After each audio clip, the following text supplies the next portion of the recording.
Hello दोस्तों, welcome to trends and classes. तो friends, आशा રાખું છું તમે બધા મજામાં મસ્ત છો। હવે સુરત મહાનગરપાલિકા એટલે કે જેને આપણે એસએમસી સુરત મ્યુનિસિપલ કોર્પોરેશનની અંદર મેન્ટેનન્સ અસિસ્ટન્ટની વેલા ભરતી આવેલી હતી, એની એક્ઝામ અત્યારે આવેલી છે, બરાબર।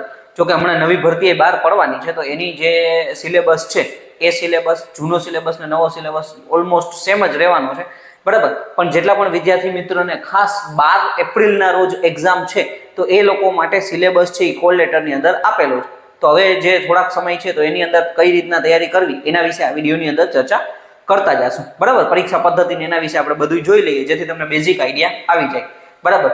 હવે સૌથી પહેલા નંબરનું સુરત મહાનગરપાલિકા મેન્ટેનન્સ અસિસ્ટન્ટ ઇલેક્ટ્રિકલ તમારી પોસ્ટ છે, બરાબર। કોલ લેટર આવી ગયા છે બધાઈને, બરાબર। ન આવી ગયા હોય અથવા તો તમે વેબસાઇટ ઉપરથી તમે ડાઉનલોડ કરી શકો છો, બરાબર, ન ડાઉનલોડ કર્યા હોય તો।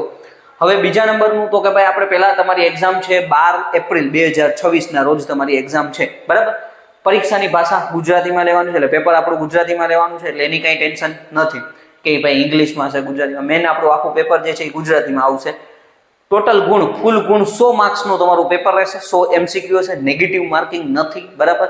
એટલે આ આપણને સૌથી મોટો બેનિફિટ થઈ ગયો, 100 માર્કનું પેપર રહેશે, ગુજરાતી લેંગ્વેજમાં છે, નો નેગેટિવ માર્કિંગ, કોઈ પ્રકારનું નેગેટિવ માર્કિંગ નથી, એટલે એ આપણે 100 એમસીક્યુ છે એ આપણે ટીક કરી દેવાના થાય છે, બરાબર। ટોટલ સમય તમને 2 કલાક આપવામાં આવશે, પરીક્ષાનો સમય તમને, એટલે 100 એમસીક્યુ 2 કલાકની અંદર તમારે સોલ્વ કરી અને ટીક કરવાના થશે, બરાબર। આ બેઝિક સ્ટ્રક્ચર તમને આપ્યું।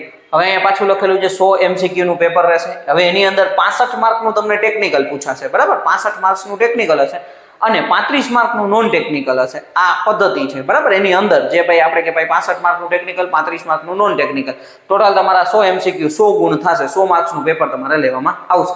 હવે સિલેબસ વિશે જોઈએ, પહેલા આપણે ટેકનિકલની વાત કરીએ, બરાબર। તો એમાંય પાછા સબ પાર્ટ કે ભાઈ કેટલા માર્ક્સનું કેટલું પૂછાશે એ આપી જ દીધેલું છે। એસી કરંટ બેઝિક અને નેટવર્ક, એટલે જેને આપણે બેઝિક ઇલેક્ટ્રિકલ કહીએ છીએ, બરાબર। બેઝિક ઇલેક્ટ્રિકલ ટોટલ 9 માર્ક્સનું પૂછવાનું છે, એ લોકોએ કહી દીધું છે ટોટલ 9 માર્ક્સની અંદર પૂછવામાં આવશે, બરાબર।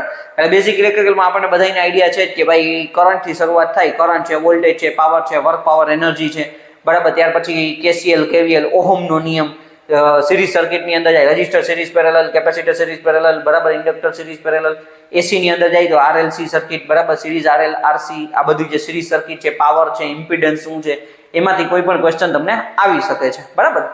એના પછી તમે જુઓ એસી મશીન 3 ફેઝ અને સિંગલ ફેઝ યુટિલાઇઝેશન, બરાબર। એટલે એસી મશીન સિંગલ ફેઝ ને 3 ફેઝ ની વાત કરીએ, induction motor, single phase induction motor, બરાબર, 3 ફેઝ ઇન્ડક્શન મોટર, પછી સિંક્રોનસ મોટર, બરાબર, અલ્ટરનેટર છે, એ બધું એની અંદર કવર થઈ જાય છે, એ તમને 10 માર્કનું પૂછવામાં આવશે। અને યુટિલાઇઝેશન એની અંદર જ, મતલબ કે મશીનના જે યુટિલાઇઝેશન હોય એ આપણે ભણવાના થશે। પછી તમે જો electrical installation and wiring, indoor outdoor lighting અને સ્ટ્રીટ લાઇટ, આ તમને 8 માર્કનું પૂછવામાં આવશે।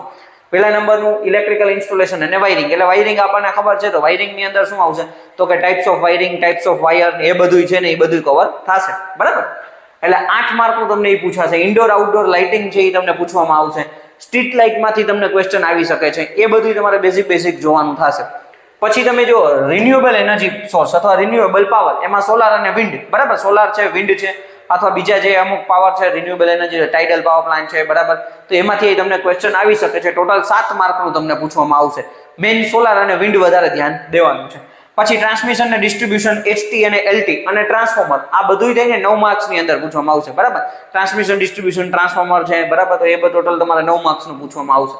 સ્વિચ ગેર પ્રોટેક્શન 10 માર્કનું અલગથી કીધેલું છે, અને એમાં તમે જુઓ તો કે ભાઈ સર્કિટ બ્રેકર લખેલા છે, મેં અહીંયા લખ્યા નથી, પણ તમે જે કોલ લેટરની અંદર સિલેબસ આપેલો જેમાં circuit breaker, vacuum circuit breaker, બરાબર, ત્યાર પછી એર સર્કિટ બ્રેકર, ત્યાર પછી એસીબી છે, વીસીબી છે, SF6 સર્કિટ બ્રેકર, એમસીસીબી, એમસીબી, એના વિશે તમને આવડતું હોવું જોઈએ, બરાબર। એ બેઝિક વસ્તુ છે, એ બધા એમાંથી જ તમને ક્વેશ્ચન આવશે। ટોટલ તમે અહીંયા ગણતરી કરી શકો તો 10 માર્કનું પૂછાવાનું છે।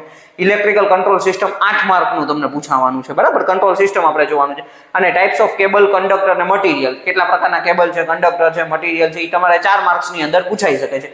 એટલે આ બધાઈને તમે સરવાળો કરો તો ટોટલ તમારા 65 માર્ક થયા, બરાબર।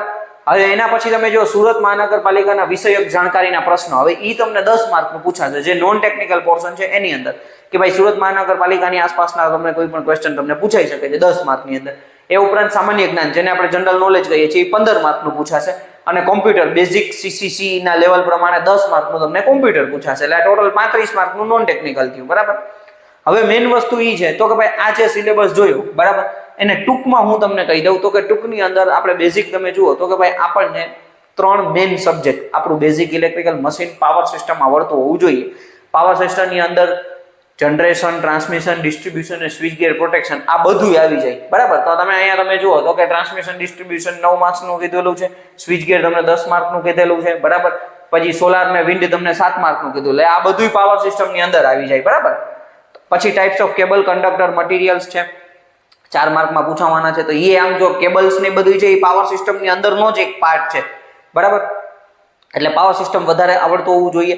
વાયરિંગ વાળા ક્વેશ્ચન છે, વાયરિંગમાંથી સિમ્બોલ છે એ તૈયાર કરજો. વાયરિંગના કયા પ્રકારના વાયર્સ વપરાય છે. બરાબર, સ્ટ્રીટ લાઇટમાં કયા કયા લેમ્પનો ઉપયોગ થાય છે. બરાબર, કોઈ લેમ્પની એફિશિયન્સી ને એમાંથી તમને ક્વેશ્ચન આવી શકે છે, તો એ તમારે ખાસ કરી લેવાના થશે. એટલે આટલું તમારે તૈયાર મેન કરવાનું થશે. બેઝિક ઇલેક્ટ્રિકલ, પછી મશીનની અંદર આપણું બધા આઈડિયા છે. ટ્રાન્સફોર્મર સૌથી વધારે, પછી ડીસી જનરેટર, મોટર. બરાબર, અહીંયા તમને ડીસી જનરેટર મોટર ન કીધું પણ કદાચ ક્વેશ્ચન પૂછી પણ શકે છે. બરાબર, અને એસી ની અંદર 3 phase induction motor, single phase induction motor. બરાબર, ત્યાર પછી આપણે અલ્ટરનેટર છે અને સિંક્રોનસ મોટર, એમાંથી ક્વેશ્ચન આવી શકે છે. એટલે આ સબ્જેક્ટ તમારે તૈયાર કરવાના થશે. જનરલી જો કે ઘણા સમયથી તમે તૈયારી કરતા જ હોવ. બરાબર, તો આ બધું તમને બેઝિક આઈડિયા હશે. હવે આના એમસીક્યુ માટે તો કે ભાઈ એમસીક્યુ ની પ્રિપરેશન ક્યાંથી કરવી, તો કે ભાઈ એના માટે તો કે આરકે રાજપૂતની બુક વાપરી શકો છો, અથવા તમે વીકે મહેતા અથવા જેબી ગુપ્તાની બુક યુઝ કરી શકો છો. ગુજરાતીમાં વાંચવું હોય ગુજરાતીમાં તો આકાશ પબ્લિકેશનની બુક છે એ બુક તમે યુઝ કરી શકો છો. આપણી ટ્રાન્ઝિયન્ટ ક્લાસીસની ટેસ્ટ વારંવાર આપો. બરાબર, જે ઓલી ગૂગલ ફોર્મ વાળી ટેસ્ટ છે એની પીડીએફ હું પાછું એક વખત વોટ્સઅપ ગ્રુપમાં નાખી દઈશ. હવે એ જે બધી ટેસ્ટો છે એ ટેસ્ટો તમે આપશો તો તમને ઘણો બધો બેનિફિટ થશે. અને જૂના આના કોઈ પણ પેપર મને મળશે. બરાબર, તો ભાઈ એ પેપર હું એકાદ બે તમને સોલ્વ કરાવી દઈશ, જેથી તમને આઈડિયા આવે ભાઈ કેવું કેવું પૂછાઈ શકે છે. બરાબર, નવી ભરતી આવે છે તો એ લોકો માટે પણ ફાયદો છે કે ભાઈ આ તમે અત્યારે સિલેબસ જુઓ તો તમને આઈડિયા આવે કે ભાઈ આવું આવું પૂછાય છે. જે હમણાં પેપર આવશે તો પેપરનું સોલ્યુશન કરીએ તો એ આઈડિયા આવશે કે ભાઈ કયા પ્રકારનું પેપર પૂછાય છે. તો એમાં પણ બેનિફિટ થઈ જશે. બરાબર, એટલે મેન જે મેં તમને કીધું એ પ્રમાણે કે આપણા જે મેન સબ્જેક્ટ છે એ સબ્જેક્ટ તમારે તૈયાર કરવાના થશે. એ તૈયાર વ્યવસ્થિત રીતે વાંચી અને એના માટે આપણા ટ્રાન્ઝિયન્ટ ક્લાસીસની રિવિઝન સિરીઝ તમે જુઓ. બરાબર, એમસીક્યુ સિરીઝ જુઓ, જૂના પેપર સોલ્યુશન તમે જુઓ, એટલે તમને ઘણો બધો ફાયદો થઈ જશે. યુટ્યુબમાં છે, બધુંય ફ્રી છે. બરાબર, ત્યાંથી તમે જોઈ શકો છો. રિવિઝન સિરીઝ પ્લેલિસ્ટમાં જઈને જોઈ શકો છો. એમસીક્યુ સિરીઝ છે, 100 મોસ્ટ ટાઈમ એમસીક્યુ વાળી સિરીઝ છે, એ બધુંય તમે જોશો તો ઘણો બધો તમને એમાંથી બેનિફિટ થઈ જશે. બરાબર, એટલે આ પ્રમાણે તમારે તૈયારી કરવાની છે. છેલ્લા 12 દિવસ છે. હવે 12 દિવસની અંદર સોરી 12 નહીં, એટલે આમ જનરલી 12 કે 15 17 દિવસ જેવો તમને સમય મળે છે. 12 તારીખે તમારું પેપર છે, એટલે જેટલું મેક્સિમમ તમે આની અંદર સમય આપશો તો એનો તમને બેનિફિટ મળી શકશે. બરાબર, સુરત અથવા એની આસપાસના વિદ્યાર્થી મિત્રો હોય તો એમના માટે તો ગોલ્ડન ઓપોર્ચ્યુનિટી છે. કારણ કે ભાઈ મ્યુનિસિપલ કોર્પોરેશનની અંદર બદલી થતી હોતી નથી. તમે સિટી વિસ્તાર જ્યાં મ્યુનિસિપલ કોર્પોરેશનની હદ હોય ત્યાં જ તમારે જોબ કરવાની હોય છે. તો સુરત અથવા એની આસપાસના વિદ્યાર્થી મિત્રો માટે તો ભાઈ સારામાં સારી ઓપોર્ચ્યુનિટી કહેવાય. તો એ વિદ્યાર્થી મિત્રો થોડીક વધારે અને વધારે મહેનત કરે તો એમને સારો ફાયદો થઈ શકે છે. બરાબર, અને નોન ટેકનિકલની અંદર તો કે ભાઈ કોમ્પ્યુટર છે. કોમ્પ્યુટર બેઝિક તમે કોઈ પણ યુટ્યુબ ચેનલના વિડીયો જોઈ લો. બેઝિક તમે આન્સર આપણે તમે જુઓ તો કે શોર્ટકટ કી છે, ફૂલ ફોર્મ છે, કોમ્પ્યુટરની પેડિંગ, એમાંથી ક્વેશ્ચન તમે તૈયાર કરી શકો છો. સામાન્ય જ્ઞાન જીકે છે તો એ આપણે બધું સ્ટેટિક જીકે ને એવું બધું તૈયાર કરી લેવાનું. એમાંથી કરંટ અફેર્સ આવી શકે છે અને એસએમસી ને લગતા પ્રશ્ન છે તો એ તમારે થોડાક જોવા પડશે.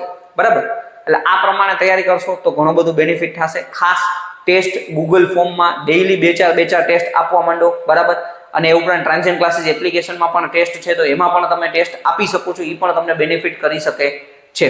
ઓકે, કોઈ પણ એક વોટ્સઅપ ગ્રુપ અથવા ટેલિગ્રામ ગ્રુપ આપણા ટ્રાન્ઝિયન્ટ ક્લાસીસમાં તમે ન જોડાણ હોય તો જોડાઈ જજો, જેથી પરીક્ષાને લગતી કંઈ પણ માહિતી આવે તો એ તમને મળતી રહે. બરાબર, બાકી કંઈ પણ ક્વેશ્ચન હોય તમે કમેન્ટ કરી શકો છો, પર્સનલમાં મેસેજ કરી શકો છો.